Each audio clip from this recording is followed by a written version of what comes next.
Retorno e me abrigo em Buda, retorno e me abrigo no Dharma, retorno e me abrigo na Sangha.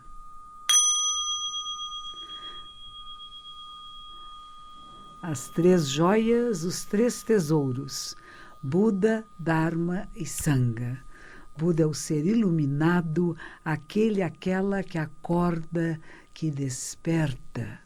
Dharma é a lei verdadeira e Sangha é a comunidade, pessoas que praticam juntas e que praticam o quê? Os ensinamentos dos seres iluminados e benfazejos. Seres iluminados significam seres que são capazes de ler a realidade, de ver o que é assim como é e capazes de uma ação efetiva, benévola, uma ação efetiva que pode beneficiar o maior número de seres. Então, quando a gente fala de budismo, a gente fala de um comprometimento com o mundo, com a vida. Não é só você com você, você faz parte de uma família, de um bairro, de uma cidade, de um país. E como é que você se relaciona?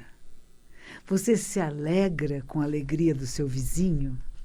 Você se entristece com a tristeza de alguém à sua frente? Ou você acha que você é separada, diferente, e não tem nada a ver com isto? Em jogos de futebol é tão interessante, um time ganha, o outro perde. E você vê, o time que ganha fica alegre, o que perde fica triste. Mas alguns tempos depois eles jogam juntos outra vez. E aquele que perdeu pode ganhar e o que ganhou pode perder. E as pessoas não precisam brigar por isso, não precisa ficar com raiva umas das outras. Percebe? O ser iluminado é aquele que é capaz de perceber o que está acontecendo consigo mesmo e com as pessoas à sua volta e criar harmonia. Criar harmonia, respeito. Por isso que o Dharma de Buda vai falar o quê? Que tudo que existe é o co-surgir interdependente e simultâneo. Nada surge por si só. É uma trama de causas, condições e efeitos para que alguma coisa se manifeste. E isso que se manifeste é causa de alguma outra coisa, efeito de uma terceira. Então, essa trama da realidade, quando você percebe isto, e você percebe que não há nada fixo, nem nada permanente, o Sutra do Coração, da essência da sabedoria perfeita, fala sobre isso. Que Kanon Bodhisattva, o Bodhisattva da compaixão ilimitada, aquela que é capaz de ver os lamentos do mundo.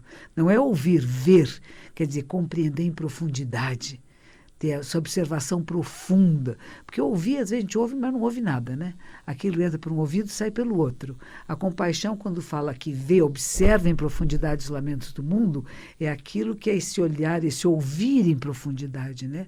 O perceber a necessidade verdadeira e fazer o bem a todos. E quando esse Bodhisattva, que quer dizer um ser iluminado, um ser de luz, percebe o vazio dos 5 agregados, se liberta de toda dor e sofrimento.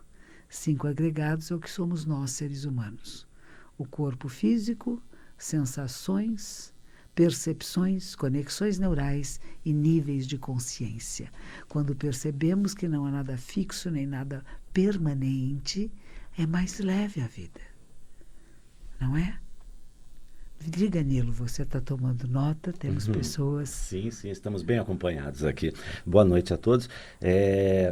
Só para lembrar também que o pessoal que está do outro lado do Atlântico, na Europa, por exemplo, pode assistir o programa na reprise da próxima segunda-feira, que será às 5h30 da manhã aqui no Brasil, portanto às 9h30 da manhã na Europa, o que representa uma possibilidade melhor para quem não pode estar agora, que são 11h30 da noite lá, né? Se está com soninho, você pode dormir e lembre-se que segunda-feira, 9h30 da manhã, estamos juntos. É isso aí.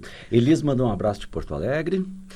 E eu acho que o Maurício e a Eva, que fizeram cada um a sua pergunta na semana passada, na verdade o Maurício pediu para comentar. E a Eva perguntou mesmo, eu acho que são 2 perguntas que podem até se complementar. Eva pergunta como fazer para ter ânimo para conquistar os objetivos e, ao mesmo tempo, perder o medo de seguir os sonhos. E o Maurício pediu um comentário sobre encontrar o propósito da vida. É preciso encontrar o propósito, né? A nossa vida passa a ter mais sentido se damos sentido a ela. E a maneira da gente dar sentido à vida, uma das coisas que podemos fazer é fazer o bem. Pensar onde você pode ajudar a fazer o bem, beneficiar outros seres. Não é só fazer o bem para você, mas pensar como que você pode ser um elemento de transformação para pessoas. Às vezes você pode ir num hospital, fazer um trabalho voluntário, de ler um livro para uma pessoa. Ler é importante, a leitura, a educação são muito importantes. E às vezes a pessoa está no hospital, não está enxergando direito, está cansado, e ouvir uma voz amiga do lado que possa fazer uma leitura agradável, a leitura que o paciente escolher, hein? Cuidado, não vá querer impor ao paciente o seu ponto de vista, o seu olhar. Mas isso são coisas boas que a gente pode fazer e vai dar sentido à vida. Outra coisa que dizem que dá no sentido à vida é a arte, a beleza, a apreciação do belo. Se você faz alguma forma de atividade com as mãos, se você desenha, se você borda, tudo que você possa fazer e que traz a beleza, as linhas de ouro, a harmonia do cosmos, que você reconhece em pequenas partículas, né? E outra coisa é ter bons amigos, sabia que isso é importante? Não é ter monte de seguidores. Às vezes a gente fica preocupada, quantos seguidores, tem milhões de seguidores, e a pessoa se sente vazia. Ter alguém que você confie. Não precisa ser que concorde com você. Pode ter pontos de vista diferentes, você pode ter debates interessantes, diálogos até estimulantes, mas é uma pessoa que você sabe, está aqui para mim. Se eu realmente precisar, eu sei que essa pessoa vai estar do meu lado, que ela me entende, mesmo que ela não concorde comigo, mas é meu parceiro, minha parceira nessa vida. Então é preciso que a gente consiga fazer esses links, esses elos de relacionamentos, de confiança, de respeito ao outro, né? Não de querer que o outro seja como eu sou, mas eu o respeito e a respeito assim como você é. São coisas importantes, procurar esse propósito na vida. A seu trabalho, aquilo que você gosta de fazer de verdade, você procurar trabalhar nas áreas que lhe dão prazer. E o medo tem um autor português que eu gosto muito, chama Mia Couto. Se você não leu, procure. Mia Couto é um homem. Ele é muito bom e uma das coisas, ele diz, pegue o medo, ponha no bolso e vá adiante. Não deixa que o medo impeça você de ser quem você é, de se manifestar. E se quem você é ainda não está muito de acordo com a que você gostaria de ser, esforce-se, porque nós nos modificamos. Nós não somos produtos finais. Nós estamos sempre num processo de aprimoramento pessoal, individual e social. Então veja como que você pode fazer esse esforço para ser um ser mais agradável a si mesmo e ao mundo. Então, a gente, até nesse Sutra do Coração que eu li para vocês, falei para vocês um trechinho no começo, fala Bodhisattva, Bodhi quer dizer iluminado, Sattva é ser. O ser iluminado não tem medo. Porque sabe que tudo é temporário, que nada é fixo, nada é permanente. Então não tenho que defender e proteger, sabe? Se eu errar, eu posso corrigir meu erro. Se eu me apresentar ao mundo com uma proposta e não gostarem da minha proposta, acharem que ela não pode ser posta em prática, eu posso tentar reformular a minha proposta. Ou posso aguardar, guardo ela um pouquinho no bolso, deixo chegar o tempo certo para que ela se manifeste. Mas não fica triste, não desiste, sabe?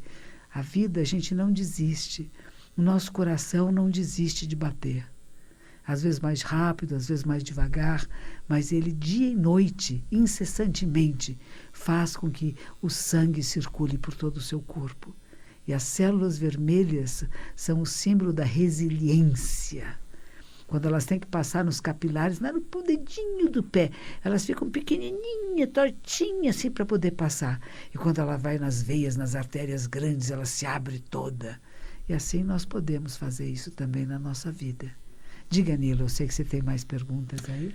Sim. Antes, é só transmitir a senhora que Rose e Lala estão lá em Rancho Queimado, Santa Catarina, nos acompanhando. Opa! Daniela é do Rio de Janeiro, está no Maranhão. e a trabalho. E ela fala dos intolerantes do momento atual, como lidar com isso. Pois é, às vezes as pessoas ficam intolerantes, né? É uma coisa que a gente tem que trabalhar a tolerância. Eu gosto mais do que tolerância até falar como a compreensão. A gente desenvolve a compreensão do outro. Não é querer que o outro seja diferente, mas se ele não tem a capacidade, se é tudo que ele tem a dar, se essa pessoa, tudo que ela tem a dar é isto. Eu lembro da minha superiora que quando foi pedir esmola no Japão, era a época da guerra, as pessoas estavam muito pobres e muito impacientes, né? E as monjinhas lá eram todas novinhas, tinham 14, 16 anos, e com muita fome, magrinhas. E elas iam de porta em porta, tocando um sininho e falando Ho, Ho quer dizer o Dharma, os ensinamentos de Buda, quer dizer, me ajude. Eu não estou morando na minha casa, não estou com meus pais, eu estou na rua sendo uma monja, uma mendiga, e você não vai me dar comidinha nem nada. E esse senhor estava muito mal-humorado, ele estava intolerante. Aquelas meninas pedindo dinheiro, ele não tinha o que comer. Ele jogou lá de cima, do segundo andar, em cima delas, um balde de água suja. Pá! E as outras ficaram bravas, e a minha superiora, que ainda não era uma jovem ainda, ela mais tarde vai se tornar uma superiora de um mosteiro, ela disse para elas, vamos agradecer a ele, porque isso é tudo que ele tem para nos dar. Ele não tem mais do que isso. E às vezes é verdade. As pessoas estão tão insatisfeitas com a sua vida, com resultados de eleições, com questões dentro da sua própria família, de emprego, e elas ficam tão irritadas que vão jogar em cima de nós um pouco de água suja. Será que somos capazes de agradecer dizendo, lá no fundo do coração, é tudo que esse ser humano tem para dar nesse momento? E não entrar em conflito, não entrar em briga, não precisa fazer braço de força com ninguém, sabe? Apenas compreender. Quando a gente consegue chegar nesse lugar, você não se importa muito, sabe? Não é que seja indiferente, você tem seus propósitos, seus princípios, né? Mas que você não seja intolerante com os intolerantes. Saiba compreender o momento que estão passando. E às vezes é uma palavra, um gesto que não vem de ataque ou defesa, que pode até modificar uma pessoa que está irada, sabe? A gente tem que trabalhar com a ira. A ira faz parte do ser humano, mas você não deve ceder a ela e nem estimular em ninguém. Diga, Nilo. A Mel Deise está em Itajaí, Santa Catarina, também nos acompanhando. A Silvânia diz que segunda-feira é brilhante para ela por ouvir a senhora. E o Alex diz que seus vídeos são luz para ter coragem em enfrentar os seus próprios demônios. Rochi, o Gustavo, eu acho que vem com uma questão justamente sobre isso que a senhora estava falando agora. Como conviver com chefes que nos deixam para baixo. Isso é difícil, né? Onde entra o Dharma aqui? Pois é. Você vai ter que ter uma prática muito boa, né? Para não ir para baixo. Ele quer te pôr para baixo, mas você não vai para baixo. Você vai ver, por que será que eu incomodo essa pessoa? O que será que eu faço que eu sou uma ameaça para ele? De certa forma, se você não é uma ameaça para ele, ele não quer te pôr você para baixo, né? Quer dizer, você está no nível dele. Ele só põe você para baixo porque ele acha que você está competindo com ele de alguma forma. Você é capaz de gostar do seu chefe? Você respeita o seu chefe? Você acha que essa é uma pessoa que está na posição certa e o que ele está fazendo é bom? Porque, às vezes, dentro de nós estamos criticando o outro. E isso é transparente. A gente não esconde nada de ninguém. Se você acha que o seu chefe é insuficiente, que ele não te entende, que as decisões dele não são boas, ele vai provocar você. Porque ele vai sentir que você não o respeita, que você não dá a ele o poder que ele quer ter de direção, de decisão. Então, é sempre, como o Buda diz, é o co-surgir interdependente e simultâneo. Um depende do outro para se manifestar. Na hora que você começar dentro do seu coração, de verdade, a querer entender esse seu chefe, por que será que ele é grosseiro e rude com você, por que será que ele se incomoda com a sua presença, se você prestar atenção nisto e respeitá-lo, talvez mude o relacionamento. peça a ele coisas, peça conselhos, faça dele seu amigo, não faça dele uma pessoa que você despreza, porque a pessoa sente o desprezo do outro e por isso às vezes se comporta assim. É uma sugestão minha.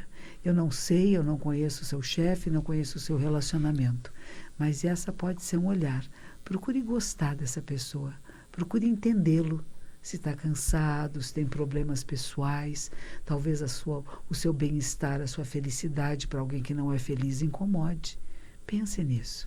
Procure gostar dele e ver se não muda um pouquinho. A Darliane disse que esteve à beira da depressão e veio a público agradecer a senhora, Hiroshi, porque seus vídeos e a prática do Zen ampliaram a visão dela sobre o ser. E a Eva pergunta como se sentir... Bom, a Ivone manda um abraço de Ribeirão Preto. Outro para você, Ivone. E a Eva pergunta como se sentir feliz verdadeiramente, não só superficial. E casualmente, o Zen para Distraídos tem um capítulo só sobre isso mesmo, né? Que as pessoas querem ser felizes, mas e aí? Elas nem sabem o que é ser feliz, né?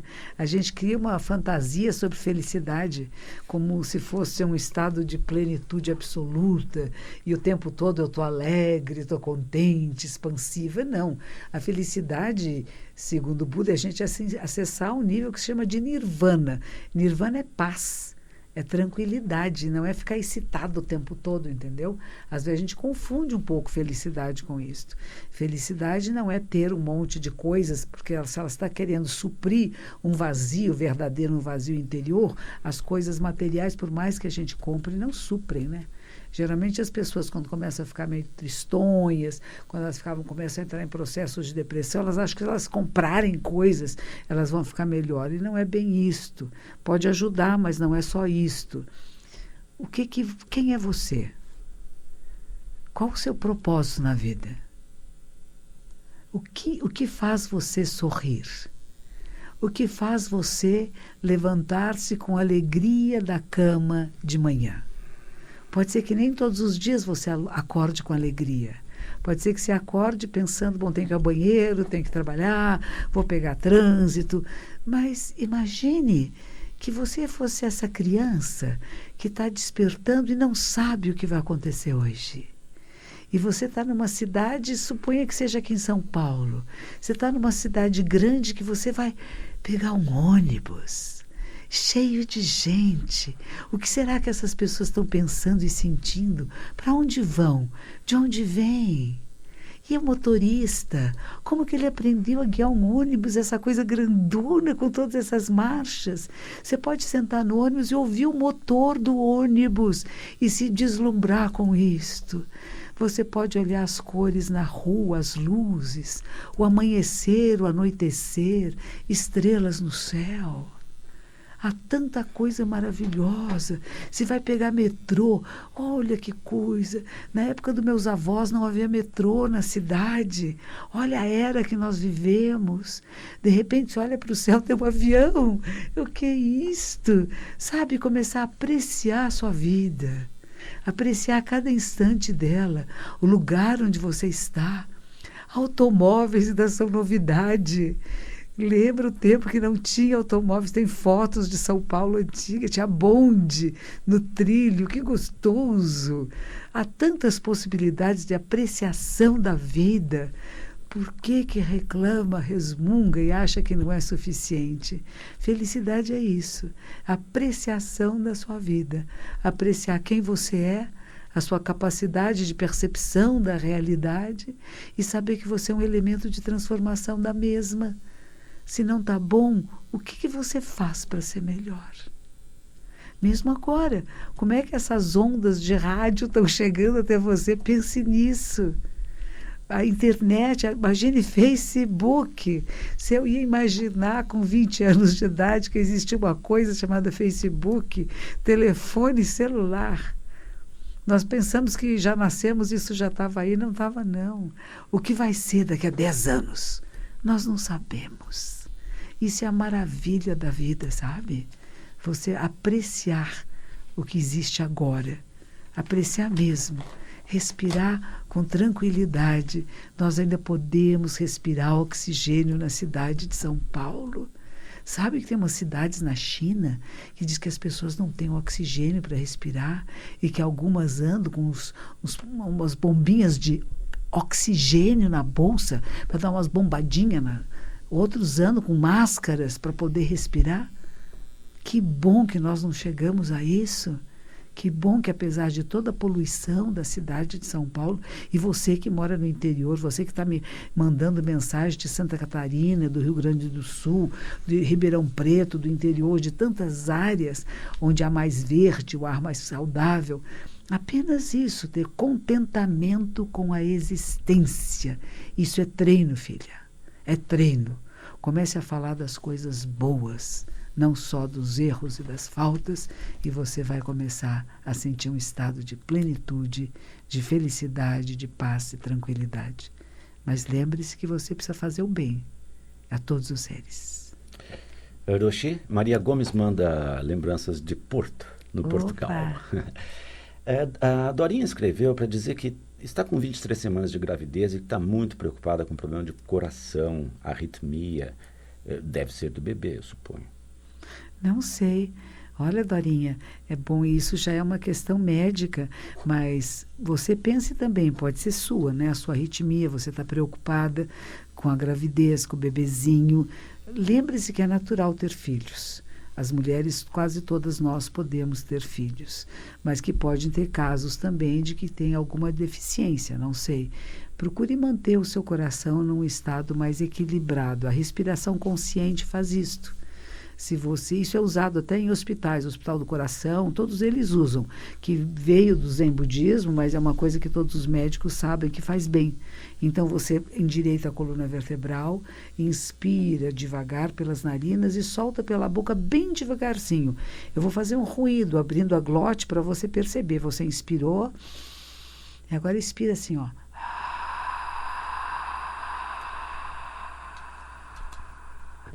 Faz isso umas 5 vezes e você vai ver que o seu próprio coração ele entra num estado de equilíbrio que pode facilitar seu bebezinho também a ter seus batimentos cardíacos mais tranquilos.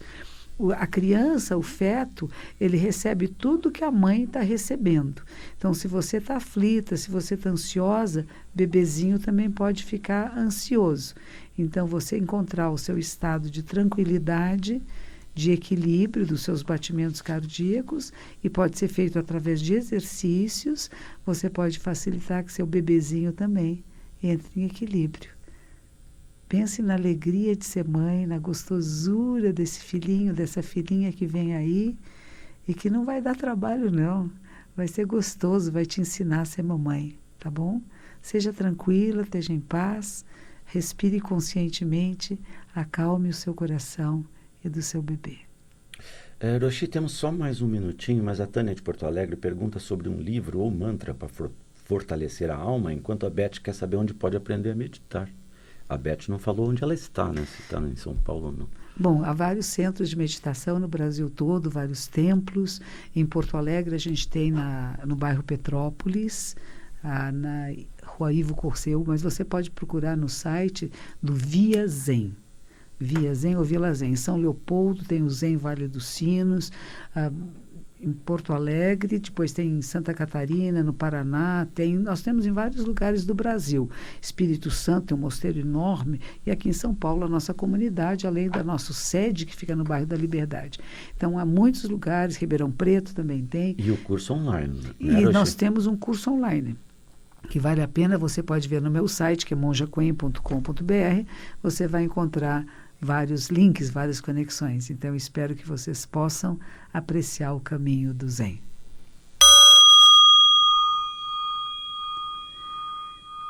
Que os méritos de nossa prática se estendam a todos os seres e que possamos nos tornar o caminho iluminado.